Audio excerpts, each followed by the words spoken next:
नमस्कार, आप देख रहे हैं इंडिया न्यूज 24 और मैं हूं राघवंशी राठौर। इस वक्त हम मध्य प्रदेश के शहडोल जिले के व्यवहारी स्थित पंचज्योति सिद्धाश्रम धाम में है, जहां पर सिद्धाश्रम धाम श्री शक्तिपुर जी महाराज की मौजूदगी रहती है और यहां पर लोग आकर दर्शन करते हैं, उनसे मुलाकात करते हैं। मैं कह देना चाहता हूं जो प्रशांत महाराज जी हैं वृंदावन के, उनके लिए आज बता देना चाहता हूं कि जो यह मूल ध्वज है जो श्री शक्तिपुर जी महाराज ने शक्ति पीठ की स्थापना की है, यहाँ पर शक्तिपुर जी महाराज आते हैं, दर्शन देते हैं और आज यही को लेकर दमोह के कई कथावाचक यहाँ पर पहुंचे हैं और श्री शक्तिपुर जी महाराज से कथा करने का, किस प्रकार से कथा में और जागृति लाए, उनका आशीर्वाद लिया है। तो यहाँ पर लगातार कथावाचक पहुंच रहे हैं। जब से प्रशांत जो महाराज हैं उनने टिप्पणी की है शक्तिपुर जी महाराज से, तब से और यहाँ पर कथा वाचकों का आना जाना और ज़्यादा हो गया है पहले से, क्योंकि आपको बता दूं श्री शक्तिपुर जी महाराज के ऊपर और भी लोगों की आस्था बढ़ रही है। आइए हम कथावाचक जी हैं उनसे ही सुनाते हैं क्या कुछ कह रहे हैं। बताइए पंडित जी, आज आप लोग सिद्धाश्रम धाम पहुँचे हैं, कैसा महसूस कर पा रहा है? कितने टाइम गुरु जी से बातचीत हुई, क्या कुछ मार्गदर्शन मिला आप लोगों को, कैसा लगा यहाँ पे? बहुत अच्छा लगा, बहुत खुशी हुई, बहुत प्रसन्नता हुई और सभी का हृदय बहुत अति गदगद है। और हम सभी लोग चाहते हैं कि ऐसे ही गुरुदेव भगवान का सभी पर आशीर्वाद बना रहे, सभी पर कृपा ऐसी बनी रहे, दया दृष्टि और सबकी मति ऐसी बनी रहे कि अपने धर्म पर हमेशा अग्रसर रहे। क्या संदेश है समाज के लिए? समाज के लिए सबसे बड़ा महत्वपूर्ण संदेश ये है कि छुआछूत को सबसे पहले बंद करें। जी। और आज बड़े टाइम तक आपकी शक्तिपुर जी महाराज से बात हुई है। जी जी। क्या कुछ मार्गदर्शन लिया, क्या कुछ बातचीत हुई है आप लोग? बात तो उनने लगभग 40 से 45 जी, मिनट उनने शिक्षा ही दी एक प्रकार से। और जैसे कि हम भागवताचार्य भागवत करते हैं, जी जी जी। तो हमें उनका मूल एक लक्ष्य जो दिखा है जी वो छुआछूत को बंद करके, जी जी जैसे ब्राह्मण का मुख्य कर्तव्य क्या है, पूजा पाठ करना जी जी और धर्म की अच्छी शिक्षा देना जी। सभी को। उसमें जात पात का कभी भेदभाव नहीं करना कि ये साहू है, चौरसिया है, कि ये अहरवाल है, कि ये बसोर है। जी जी।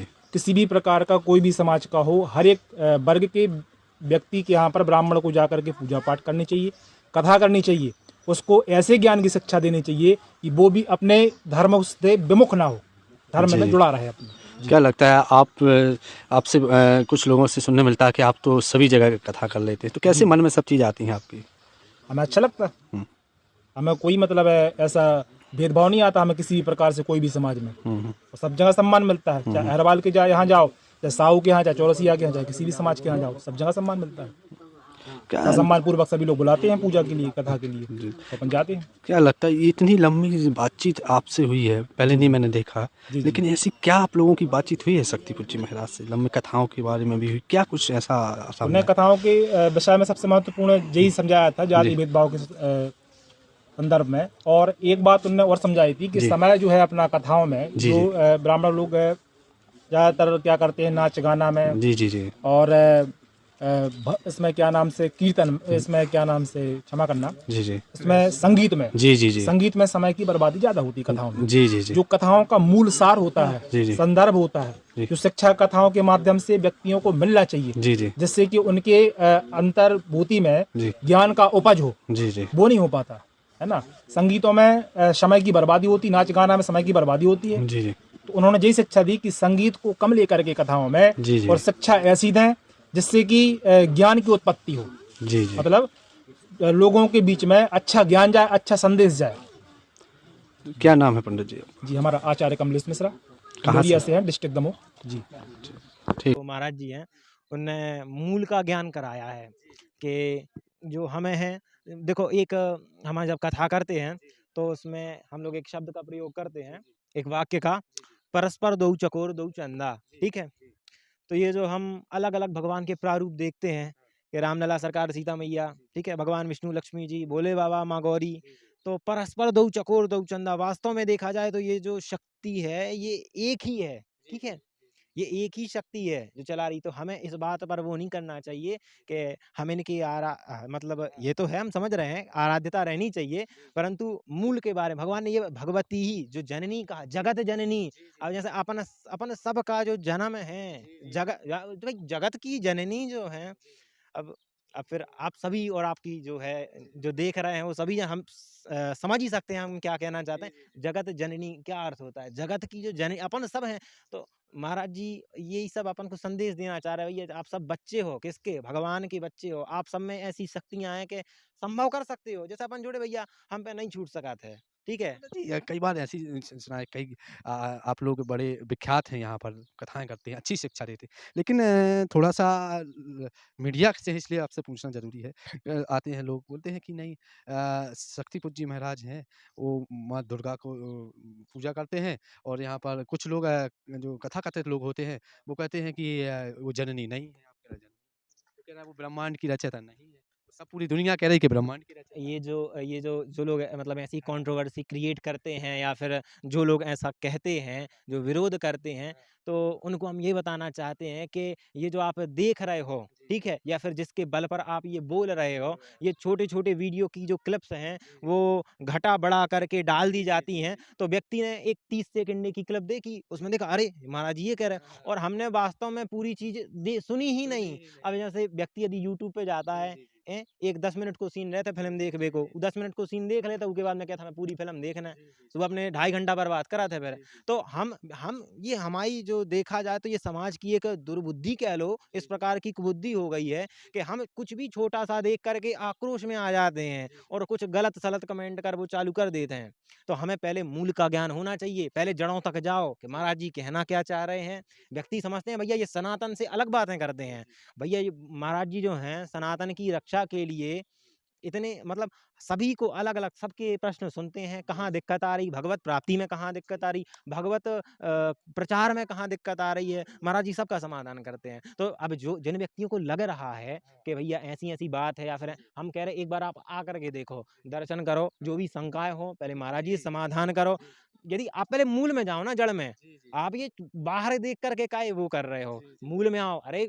इतना घूमते हो, कहूँ फलानी जगह जाना है, ढिकानी जगह जाना है। हम कह रहे कितनी दूर होगा आपके यहाँ से? अरे ट्रेन की व्यवस्था है, बस की व्यवस्था है, गाड़ी की व्यवस्था है। आप सब शक्तिपुंज जी महाराज तो कहते हैं हम व्यवस्था करा देंगे। बिल्कुल, बिल्कुल। तो आप लोग आओ, हम ये चाहते हैं आपको सत्य का ज्ञान हो। आप सभी जो हमारे भाई-बहन देख रहे हैं, माताजी पे सब जन आप देख रहे हो तो मूल का ज्ञान करने आप आना चाहिए। मतलब ये इतना सिद्ध क्षेत्र है कि आप यहाँ पर ज आओगे, जैसे ही आप एक ग्रहण करोगे, जैसे साँस लोगे, आपको सत्य का बोध हो जाएगा, मूल का बोध हो जाएगा। तो हमारा यही आप सबको एक रिक्वेस्ट है, रिक्वायरमेंट है कि आप सभी पहले आओ, जड़ तक जाओ। है क्या? आप तब जानोगे यहाँ के बारे में। लोगों को मार्ग जब कथा करते हैं तो किस प्रकार का मार्गदर्शन? कथा जब हम करते हैं तो मार्गदर्शन यही देते हैं कि भगवान ने जो किया है वो सही बात है, जो उस कथा का अनुसरण करना चाहिए, सुनना चाहिए। पर मेन बात हमें क्या समझनी चाहिए कि भगवान ने हमसे क्या भगवान के हमसे क्या कहना चाह रहे हैं। उनने गीता में क्या कहा है, ग्रंथों के माध्यम से उनने हमें क्या कहा है, क्या छोड़ने के लिए कहा है, क्या धारण करने के लिए कहा है। तो ये एक बहुत बड़ी बात है, इसको हमें पहले अनुसरण करना चाहिए। अब चूंकि जो अपन देखते हैं या फिर टीवी सीरियलों में देखते हैं या फिर कोई प्रोग्राम में देखते हैं कि भैया भगवान कोई नाटक चल रहा है जिसमें भगवान की भूमिका कोई व्यक्ति निभा रहा है, कोई अलग कार्य कर रहा है, तो अपन उसको देख करके व्यक्ति प्रफुल्लित होता है कि भैया हाँ ये भगवान है। चूंकि वो जो एक कहें तो रियलिटी है, उसको समझ में कब आएगा, जब व्यक्ति अपने शास्त्रों का गहन अध्ययन करेगा। अब जैसे कहा गया है, नाना पुराण निगमागम सम्मतम यद रामायणे विरचितम कुचिदन्यतोपि स्वांतः सुखाय तुलसी रघुनाथ गाथा भाषा निमंद मति मंजुल मातमनोति। व्यक्ति के पास यदि समय नहीं है तो नाना पुराण निगमागम कहते हैं कि रामचरितमानस में नाना पुराण, नाना प्रकार के पुराण और निगम मतलब वेद उपनिषद, इनका जो एक मतलब जो निचोड़ है, रस है, वो श्री रामचरितमानस में है। तो व्यक्ति जिसके पास अफोर्ड नहीं कर पा रहा है, पुराण नहीं है, ग्रंथ नहीं है, तो रामचरितमानस है, उसी का यदि व्यक्ति गहन अध्ययन करे तो उसके माध्यम से हमारे शास्त्रों ने हमें क्या कहा है, क्या शिक्षा दी है, तो वह अनुसरण उनका भगवान कहना क्या चाहते हैं उनको समझ पाएगा। आज अपने लंबे समय तक श्री शक्तिपुंज जी महाराज से आपकी बात चली, मैं खुद वहाँ मौजूद, मैंने देखा कम से कम 40 मिनट आप लोगों की बातचीत चलती रही। तो क्या कैसा आपको मार्गदर्शन मिला? मार्गदर्शन ऐसा मिला है कि हमने महाराज जी से प्रश्न किया था कि महाराज हम एक संस्कृत के अभी भी हम विद्यार्थी हैं और अध्ययन कर रहे हैं। तो पहले हमने उनसे ये आशीर्वाद मांगा है कि महाराज जो अध्ययन में हमारा मन है वह लगा रहे, भ्रमित ना हो। और हमने ये कहा कि हम कुछ आप ऐसा आशीर्वाद दीजिए कि जिसके हम भी कुछ ऐसे छात्र बढ़िया तैयार कर पाएँ जो संस्कृति को, सभ्यता को और संस्कृत भाषा को आगे लेकर जाएँ और प्रचारित सभी लोग मतलब अनुसरण करें संस्कृत का कि एक्चुअल में है क्या, ज़रा सी बोलचाल में भाषा में आ जाए। तो हमने मैंने महाराज जी से ये कहा और महाराज जी ने हमको एक बात और बतलाई है कि भाषा सभी व्यक्तियों को आए ये अच्छी बात है, परंतु उस भाषा से रहे, जैसे संस्कृत भाषा जो है वो संस्कृति है हमारी, ठीक है। पहले देववाणी है, उसी से सभ्यता आई है, उसी से अपना जो वर्णाश्रम है उसी से आया है, अन्य जो संस्कार हैं उसी से आए हैं, संस्कृति से ही आए हैं। तो महाराज जी ने मेन बात ये बोली है कि इसका प्रचार करो, किसमें, जो हमारे शास्त्रों ने कहा क्या है। और एक बात और महाराज जी की एक बड़ी हमें श्रेष्ठ बात लगी, जो महाराज जी निस्वार्थ भाव से ये सबको बात कह करके सेवा कर रहे हैं कि व्यक्ति ना नशा छोड़े, शराब छोड़े, धूम्रपान छोड़े। अब देखो महाराज जी ये निस्वार्थ भाव से कह रहे हैं, यदि वह बोल रहे हैं कि ये छोड़ दो तो उन्हें इससे कुछ नहीं मिल जाएगा। आपके घर में सुधार होगा, ठीक है, आपके जो बच्चे हैं, घर में जो बड़े हैं और सभी समाज आपको देखेगा तो आपसे एक प्रेरणा लेगा।